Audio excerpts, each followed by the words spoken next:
much for joining me here today at my home in Savannah in the year 1920.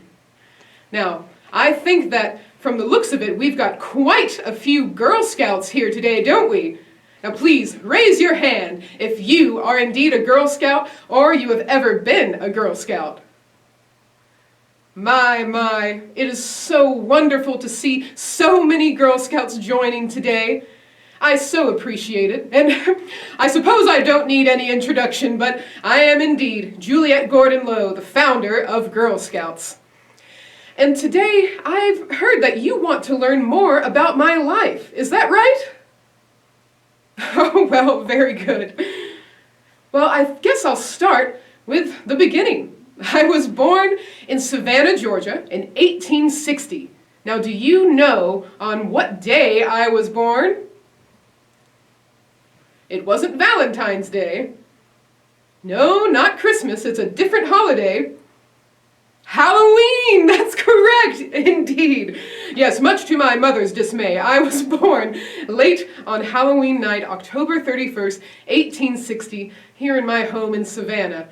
Now, I was named after my grandmother, Juliette, but I go by a different name with friends and family, and as I see you all as friends, I hope that you will call me by my nickname.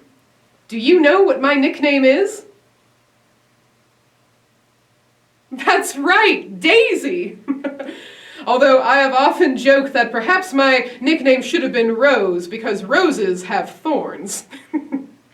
Now, of course I joke, but it is true that I have poked and prodded just about everyone in my family and social circles to join me in my endeavors. I have been fascinated with so many things in my childhood. It's no wonder that eventually I would find Girl Scouts, an organization where you can do just about anything. But it's true, in my youngest days, I did have to learn some skills of self-sufficiency. I learned them from my mother. Now, as I said, I was born in 1860, and this was a time of a challenging time during our country's history. I wonder if you've heard of such a thing called the Civil War. Have you heard of this? And perhaps some of our younger folks, you'll come to understand it a bit later, but if you don't, well, I was in your same position. I was only a toddler, really, 3 and 4 years old when the war was happening, and I hadn't the slightest idea what was going on. In fact, it was very confusing for me because I knew that I had family in the north on my mother's side. So my grandmother, my uncles, my aunts were living in the north, and yet my father and I were living in the south, and my father fought on the side of the Confederacy. And I loved my family in the north. I loved my father and my family in the south. I didn't know what to make of this time. But I did know that people were in need in Savannah because my mother had trouble finding food sometimes, finding the right supplies for us to mend our clothing, and to do all of the regular activities that she would have enjoyed before the war. But because my mother was taught by her own parents these skills of self-sufficiency, taking care of oneself, she taught those to me as well, and I witnessed her implement them during this time. So, for instance, she knew how to mend her own clothing, she knew how to grow her own food, how to cook indeed. She even knew how to make her own shoes. And this is all because her family were what you could call a pioneer. Now, what comes to mind when you hear the word pioneer? What do you think about? Now, it's true. When I think about the word pioneer, I think about folks out in the wilderness who perhaps are settling new lands. And that is precisely what my mother's side of the family did. Before the city of Chicago was the big city that it is today, my family was there, and they interacted with the Native American tribes there very peacefully, and they were very fundamental or important in settling the city of Chicago. So we've had family in the north for quite some time, and my mother was also very well aware of how to take care of herself in times of need. when modern civilization could not provide for those things such as clothing and food. And I saw her do this during the Civil War. Now, because my mother's family was in the North and our neighbors knew about it, they wouldn't treat us very well sometimes. There were some mean things said, but even so, my mother felt it was very important to help those folks anyway. Do you agree? No, I certainly do. Now, thankfully, my father did come home safely after the war ended, and I enjoyed a very happy childhood. Aside from chronic ear infections that I did have you ever had these chronic ear infections? They're very painful, aren't they? Well, of course, in my time, the ear was not quite as well known. Everything was quite experimental. But I did have trouble hearing even as a young girl. But it wasn't until my later years that I did indeed lose much of my hearing. But we'll get to that in just a bit. Now, the types of things that I enjoyed as a young girl growing up in Savannah, well, we've talked about all the plays that I loved to put on with my friends and family. I loved art, especially painting and sculpting. I loved writing my own poetry. I even had a magazine called the Malborn Gazette. And my friends and I also wanted to help our own community, which is why we formed the Helpful Hands Club. We taught ourselves to sew so that we could make clothing for the families in need. Now, I must admit, these were not the most fashionable items of clothing or the most well-constructed. In fact, my family started calling our club the Helpless Hands Club. But that longing to help other people and to serve my community, to be useful in some way, has always been with me. And I think that comes from my father and my mother. Now, other ways that we would have fun would also be in athletics. We thoroughly enjoyed playing outside in nature. And we also would go out to play games such as hopscotch and other activities. Now, I also had a very close relationship with my siblings, and, well, I had quite a few of them. There was Eleanor, the oldest, and then I was the second oldest, and then there was my younger sister, Alice, who unfortunately did pass away of scarlet fever, which was a very sad time for us. And then there were the babies, Arthur and William. So I wasn't quite the oldest child, I wasn't quite the youngest, so I felt that I had to carve out a space for myself, and that often found its way in me being the amusement for my family. There were quite a few crazy daisy stories, as my mother and father would call them. Well, many of them were about my love for animals. Indeed, I loved nature. So there was times when, well, I remember one time we had a cow, and our cow was in the shed, and it was a very cold night, and I was very concerned about the cow. So, in the middle of the night, I slipped into our guest room and took one of the blankets from the guest room, a very nice one indeed, and I snuck off to the barn and tied that blanket around the cow so it wouldn't be cold. Well, I went to sleep very soundly that night, knowing that the cow was well taken care of and warm. But when my mother and father saw the next day that the blanket had been trampled in the mud and the cow was perfectly fine, well, they had a talking to with me. But they understood that this all came from my love for nature and animals.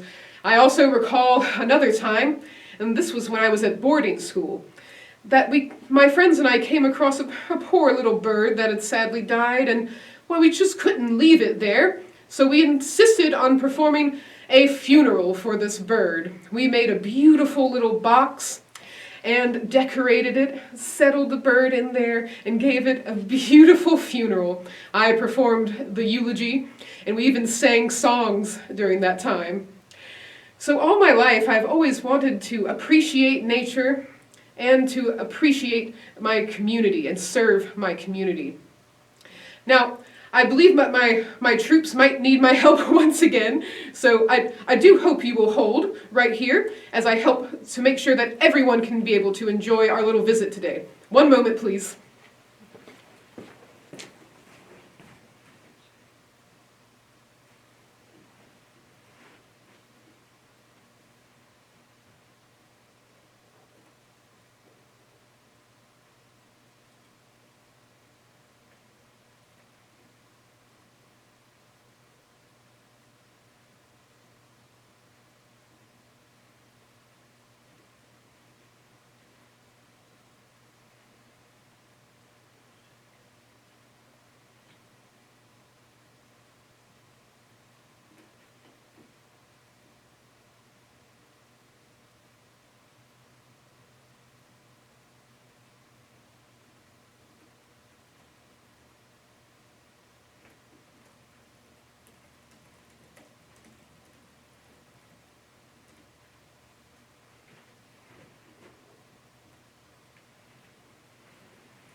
All right, it seems that everyone is now ready. So where was I? Boarding school. I suppose we're at that point in my life. Indeed, that was the first time that I was truly away from home, was when I started to go to boarding school. Now, when I say boarding school, do you know what I mean? Now, how many of you would like to live at your school? Oh, I see some of you would, indeed. Well, that speaks to the wonderful educators that you have. Well, I have to say that I was a bit frightened to be on my own. Now, my sister did attend with me, my younger sister Alice, but it was still the first time I had been far away from home, especially when I was so close to my mother and father and my family and siblings. Can you imagine it being kind of tough? Have you ever been homesick before? Yes.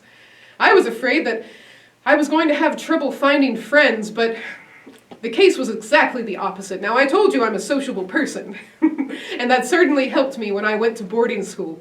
And I met two wonderful friends, Abby and Mary, and they have remained my friends my entire life. We were practically inseparable during this time. But during my boarding school education, I also got to be on my own a bit more, and I grew up into a young woman. And of course, as a young woman, I was expected to marry and to become a devoted mother and wife.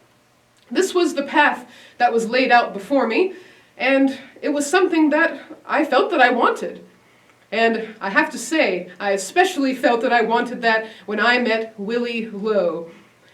Now, Willie Lowe, or William, he was one of our neighbors in Savannah. Now, he and his family were in the cotton industry, like my father, but they were of a higher social class. They were far more wealthier than we were, and of course, we were very privileged ourselves. I had a very comfortable childhood, but Willie was expected to marry someone closer to royalty, and that I was not. But we did begin to speak to each other, and a fondness grew, and soon that fondness grew into love, and in a sort of romantic way, we had to keep our love a secret for times. I would remember that I would arrange times for Willie to come in so I could paint his portrait, just so that we could talk together. Those were wonderful memories of mine. And indeed, this was also a time where I needed love, and I needed, in a way, a distraction, because my sister had passed away.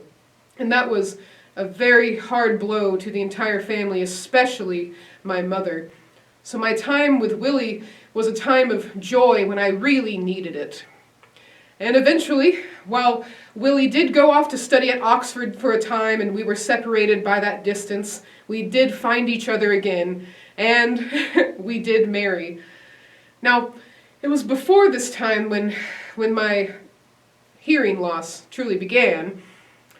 You see, I had had chronic ear infections when I was a child growing up, and that did hinder my hearing for a bit, but I had learned about this experiment called silver nitrate, and I am a very insistent woman, we'll say.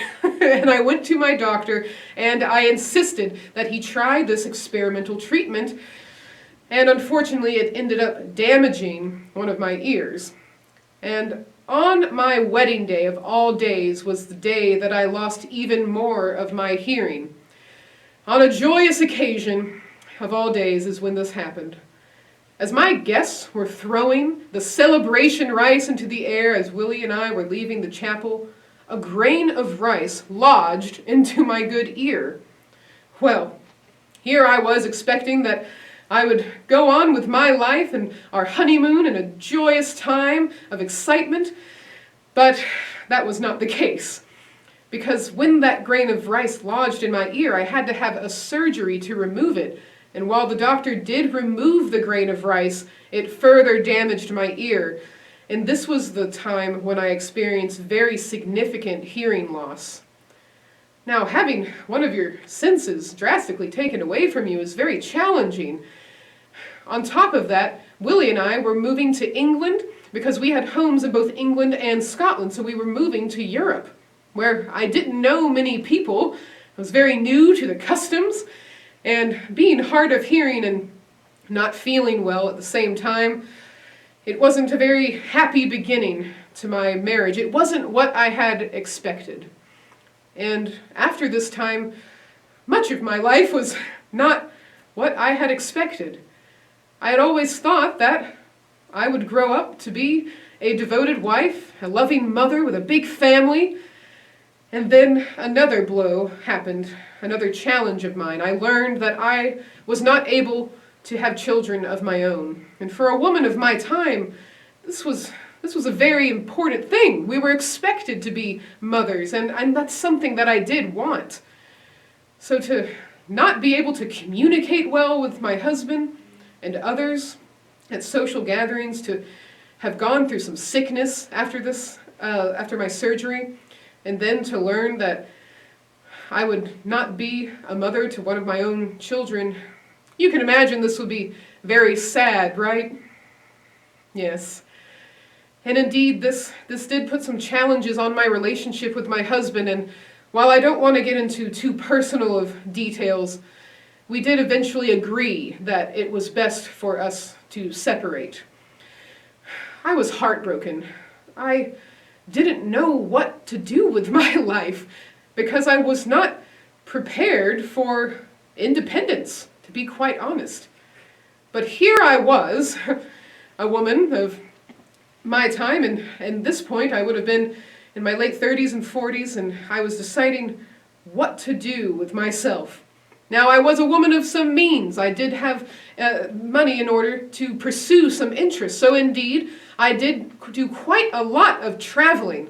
And this was a very exciting time, and I feel a time of personal growth as well. Now, I used this time to travel through Europe and see so much art, and that was fascinating. I learned more skills in sculpture, and I furthered my skills in painting. But I also went to countries that I would have never expected to go, like India. And I traveled through India and got to see those other cultures, taste new foods, new spices, understand other people's belief systems. And then I also went to Egypt, where I even got to ride camels by the Great Pyramids. I went to the River Nile.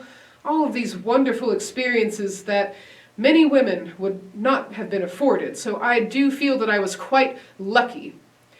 And it was during this time that I attended a banquet in England, and I met a man named Sir Robert Baden-Powell. Now, are you familiar with this man? He's very famous. Do you know who he is? That's right. Sir Robert Baden-Powell was the founder of Boy Scouts. And this is where Girl Scouting and Girl Guiding and that part of my life truly began. And at this time, I think that I have received some telegrams from all of you. So I will take your questions about Girl Scouting and give you a bit more to the story of how Girl Scouts began. But if you do have any other questions about before Girl Scouts, please let us know.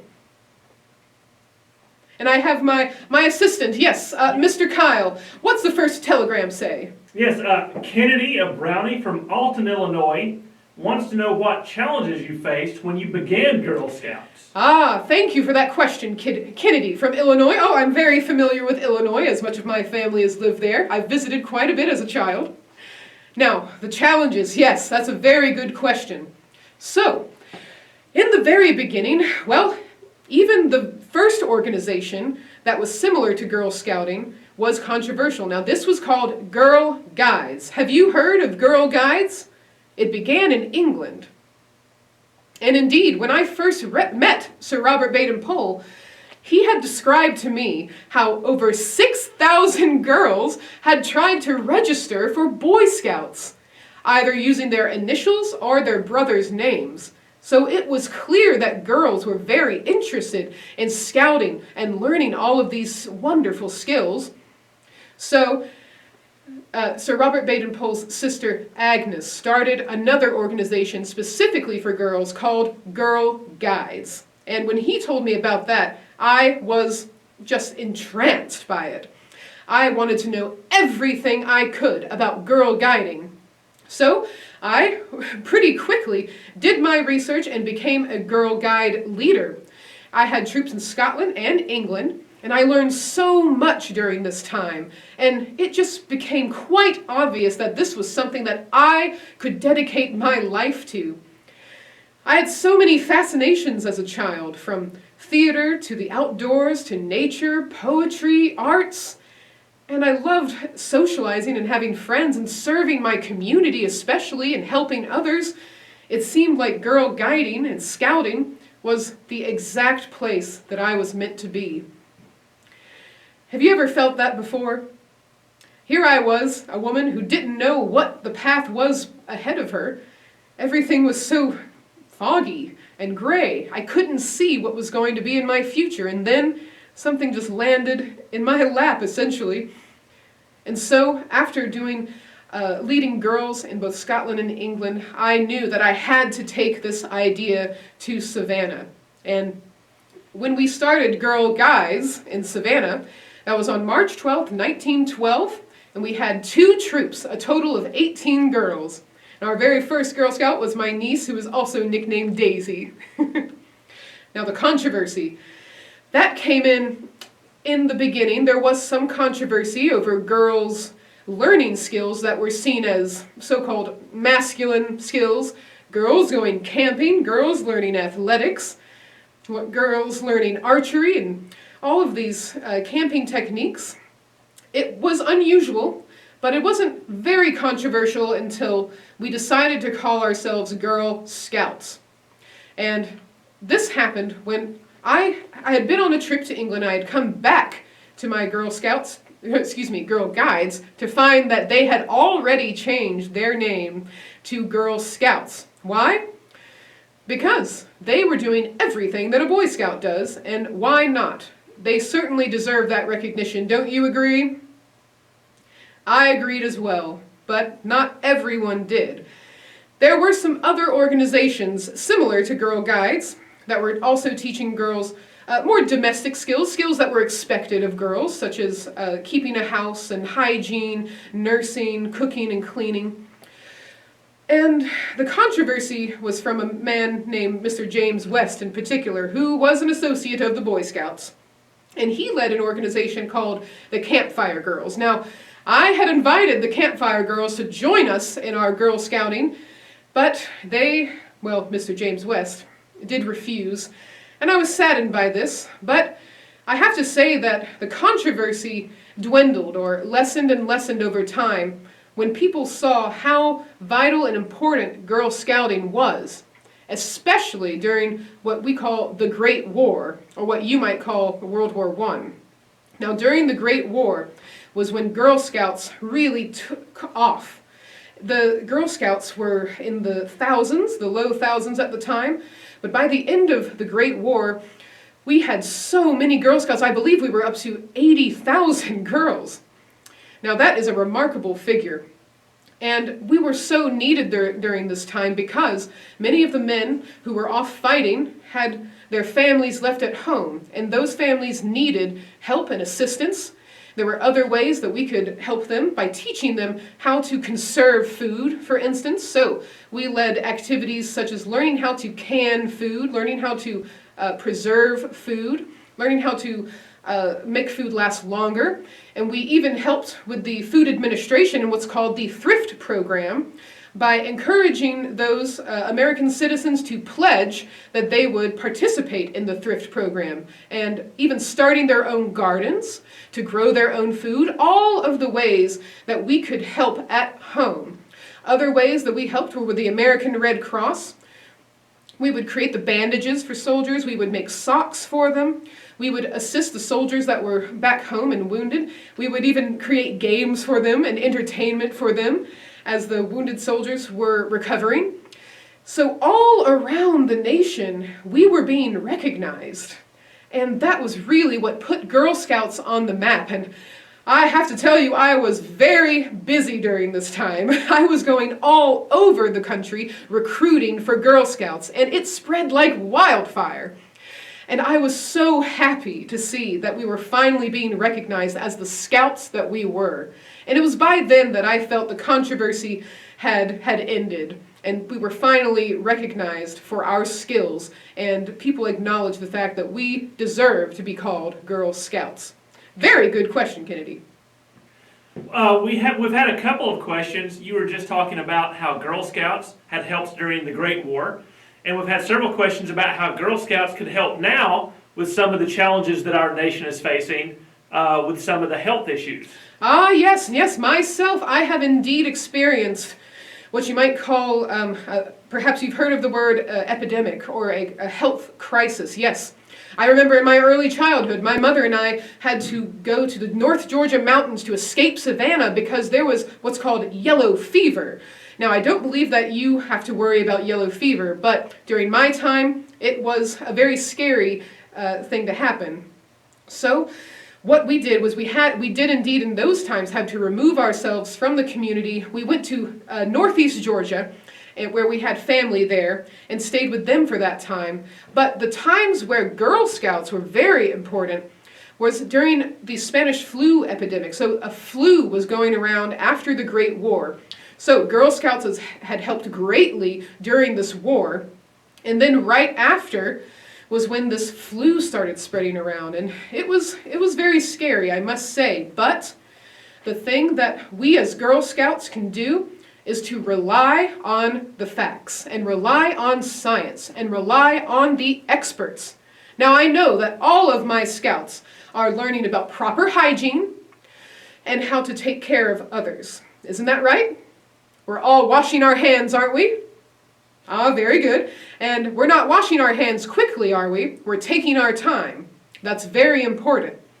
Now, the other ways that we can help is to not only keep ourselves healthy, but to educate others about how they too can stay healthy. So, with your friends, perhaps it's really important for you to speak to your friends about simple things that they can do to help their community, such as not spreading any germs around by washing our hands very thoroughly, right? And to point them in the direction of the experts and to rely on science. So perhaps if you're younger, you and your parents can look at what your local government is recommending. We have to rely on our experts, and we do that in the Girl Scouts. Our entire handbook is very scientific. We study nature. We know that we study hygiene as well. So these are all things that we have to rely on because there are experts telling us what we know. So while it is very scary, what we can do is know that, well, first of all, I believe that my guests here today perhaps have more advances than we had during the Spanish flu epidemic. So you can rely on that science that is advanced. But we also need to keep calm and to keep an upbeat spirit. As a Girl Scout, it's important that we show the public that we can remain strong during these scary times. But what to do during these scarier times and these uncertain times? Well, I think that bringing joy to your family and your fellow Girl Scouts is very important too. And perhaps there are skills that you can share with your family while you're at home or away from school during this time. Think about all the things that you've always wanted to learn. Well, here is your chance. You can take the time to go through your handbook with the assistance of perhaps another Girl Scout or a parent and learn those new skills. And I always want to recommend that being positive and believing in positivity, being optimistic is what I like to call it, is very important too. Girl Scouts are indeed optimistic. And if you are called to serve your community, there perhaps are ways that you can do that.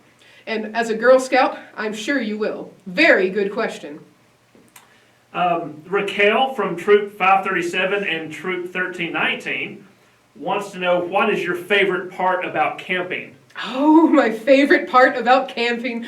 Well, you know, the first thing that comes to mind is when I get to share with all of my girls around a campfire that we have built ourselves, with the food that we are cooking ourselves. Here we are implementing all of these wonderful skills that we've learned during the day, and then at night we get to have that sense of community. We sing songs, we perform little plays, we do these wonderful things that really build our bond. And when I think back on my time during the Girl Scouts, it's those memories that I cherish the most. Sitting around a campfire with my girls, and I have to say that I cherish them so much because I was not able to have my own children, but in each and every Girl Scout, I feel that I have a daughter. And I love sharing all of these wonderful skills, yes, but sharing that sense of community and that love for scouting, that love for helping one's community. There's nothing better than that.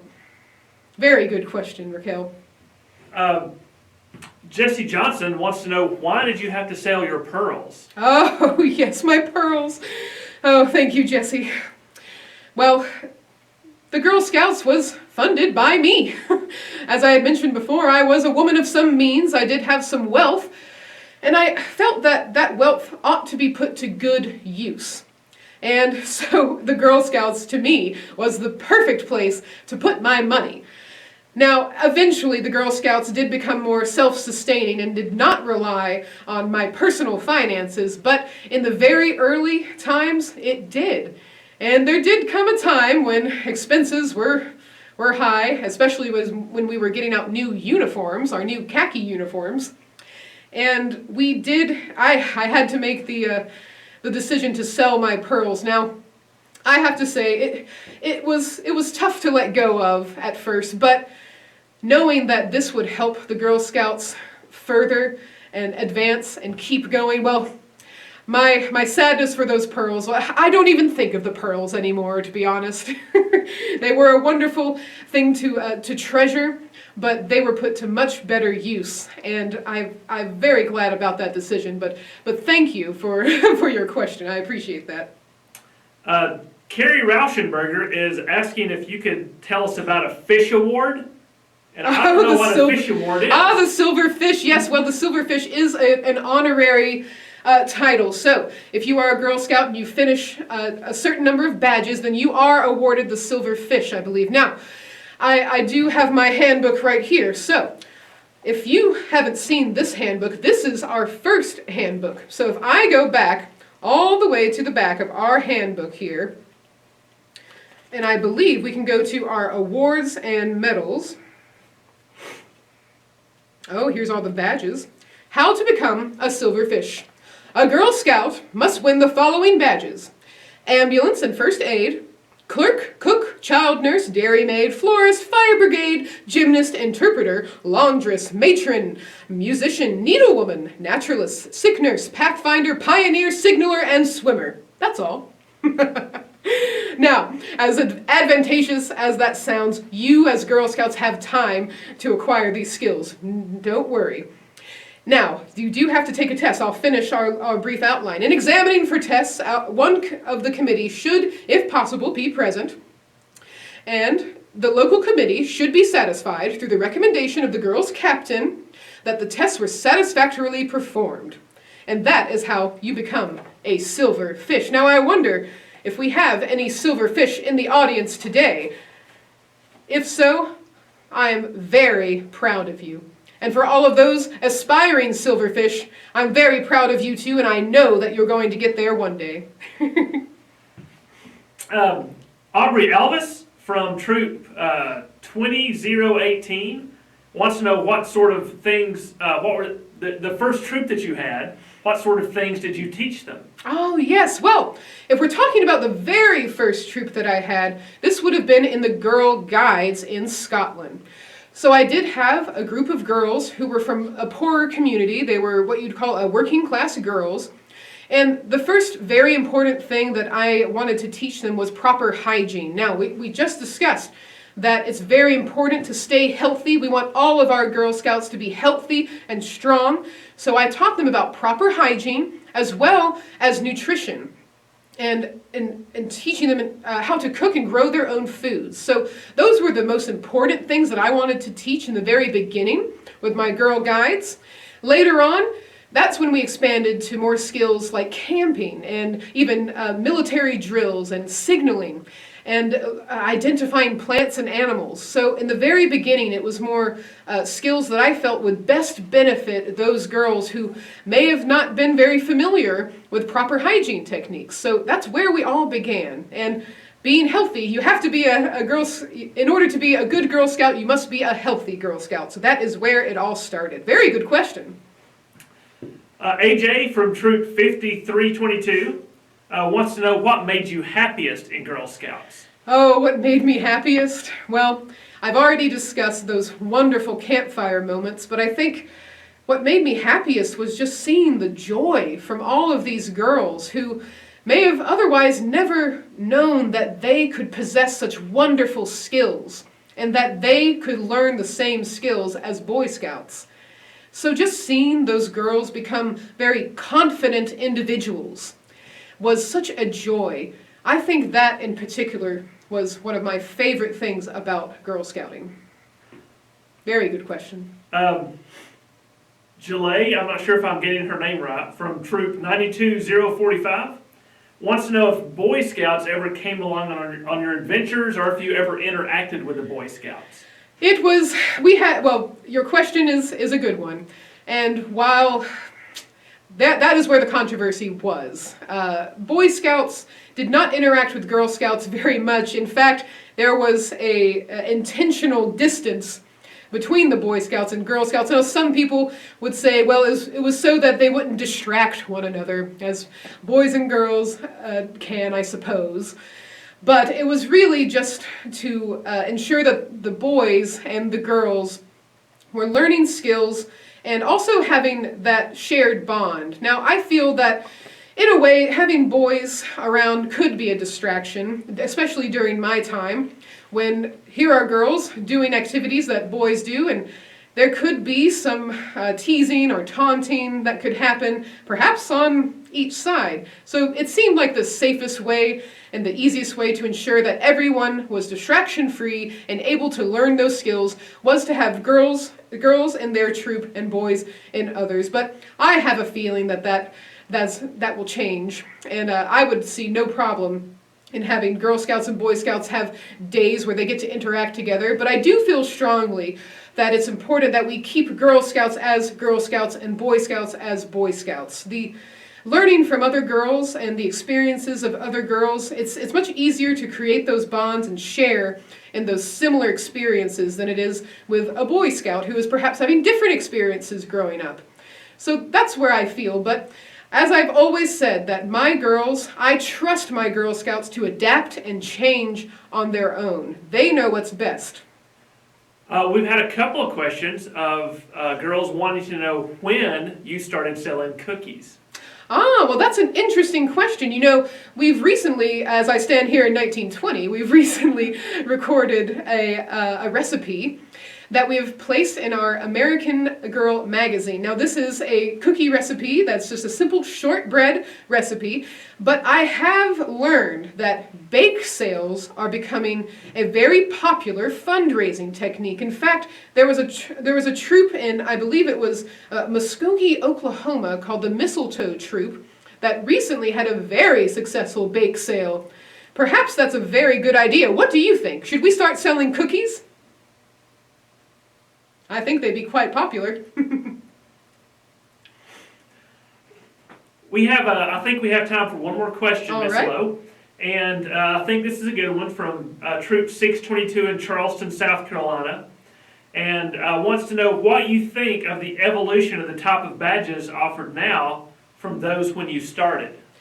Well, as I stand here in 1920, I have to say that I'm not aware of the badges that you may be learning, but as I said, I have always trusted my Girl Scouts to adapt and change Girl Scouting as they see fit. So, as new skills arise, as new professions arise, I always want to encourage my girls to have options. Now, even as I stand here in 1920, I encourage all of my girls to consider their Plan A, their Plan B, and their Plan C. As you already know, the Girl Scout motto is, be prepared. And I feel very strongly about that because, as I had mentioned before, I was not prepared. I thought my life was going to go one way, and then it didn't go that way. I didn't have a Plan A, or a Plan B, or a Plan C. So when teaching my Girl Scouts new skills, I feel that I am preparing them for life and the unexpected. And I would always encourage my girls to think about the types of professions that they want to enjoy. Now, I can also see many of our Girl Scouts becoming very loving, devoted mothers and homemakers as well, as that is a very important job too. But if you want to pursue a profession, I highly recommend the following. Architecture is one that I recommended my girls in my time in the 1920s. Interpretation, translation, nursing, and typesetting, as well as others such as even being an airplane pilot. I'm very fascinated with airplanes. Some of you might already know that. Now, I'm happy to take a few more questions if we do. I would like to make sure we got everyone's question that we had telegraphed in.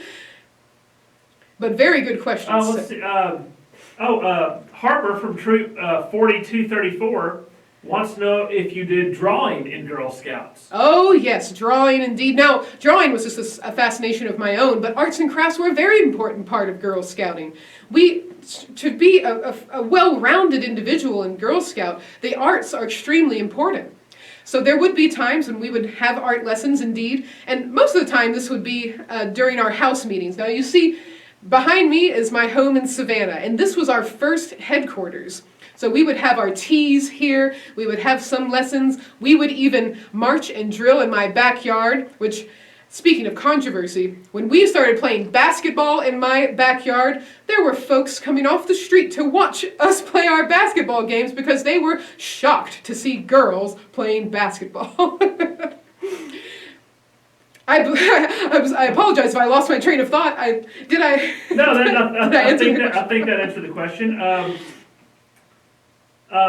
Cerise from Virginia would like to know if your sisters joined you in Girl Scouts. Oh, I insisted that everyone join me in Girl Scouting. And it's true, my family did. Once my family understood that I really was dedicated to the Girl Scouts and they saw my success, they helped financially, they helped with the organization, they helped recruiting, especially my mother.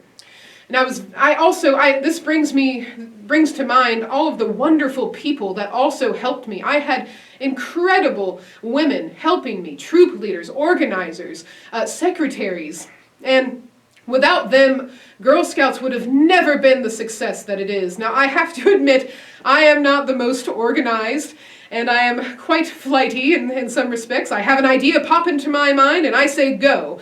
And there are times when that has been useful, but to have other women surrounding me with their skills of organization and administrative duties and public relations, I am so thankful for my troop leaders, my organization, and my staff. I could not have done this without them. And indeed, I have to mention that one woman in particular, Miss Edith Johnston, was particularly honest with me at times about how she needed me to step away at some times and allow Girl Scouts to exist on its own. There were so many times when I wanted control over every little detail, but I did learn to allow and trust my women staff and my troop leaders to fulfill the dream of Girl Scouts on their own.